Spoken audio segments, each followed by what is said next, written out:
Hey boss, I've got a fantastic idea for a game.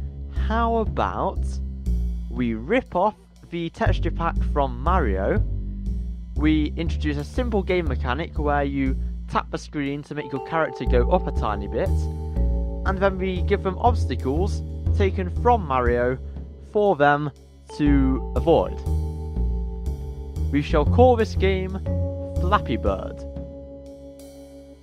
Yes, you heard me, Flappy Bird.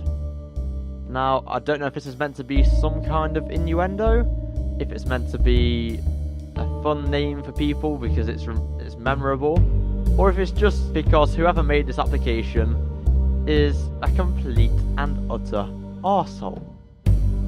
Now, I understand, the idea of creating an application which is simple and addictive. And trust me, it is addictive.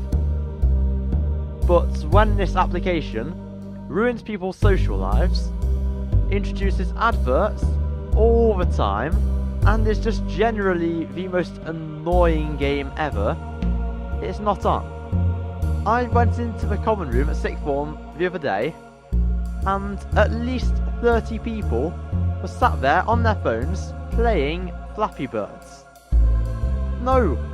The whole point of a common room is not so you do common activities like playing a game and not talking to each other.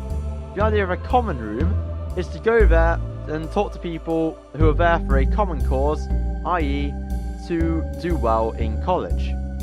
You should not be spending your time playing some stupid, shitty little game which has the most annoying sound effects ever, just in an attempt to get the next high score.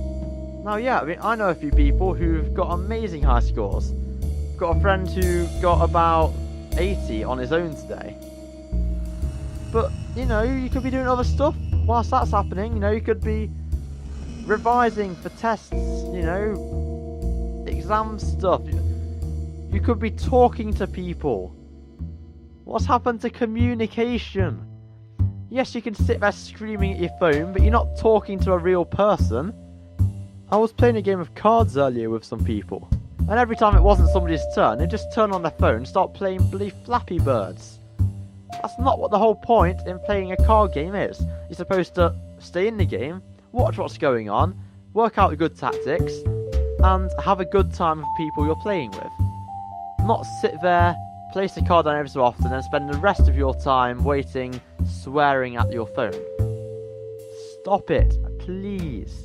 To make it even better, the reviews for this thing, thousands of people are giving it 5-star ratings. Now, for a start, 5-star ratings don't actually exist. 5 stars is something made up for the supposedly perfect application. Nothing is perfect. You can check that on the App Store. Nothing has got all 5-star reviews. So how do people think it is so good? It's so simple, there's no variety to it, unless you're on Android, in which case it changes from day to night every so often, and your character colour changes. But it's still not different, it's the same game, nothing changes. Yeah, sure, in a couple of weeks' time they'll introduce an update, but by then you'll put it down again, and you'll be just about weaned off it, and then they'll hit you, and you'll be on it again. You'll be on it for the rest of your life at this rate. Don't turn it into something else. Like, the Impossible game was a bit repetitive, but it did have a lot of variety to it as well. It was a fun game, it was challenging. This game is just irritating. It's buggy, it's rage-inducing, it's everything that an app should not be in today's already socially inadequate world. Well, what more can I say? Rant over, I suppose. But please, if you have not got this application, if you do download it, play it once or twice and then delete it. Do not keep on playing it. Please, for the love of God. It's not worth your time or just anything. Just not worth anything. Just don't do it. Please. Right, that's all for this video. Thank you all for watching these screenshots because I can't record my phone. Thank you and goodbye.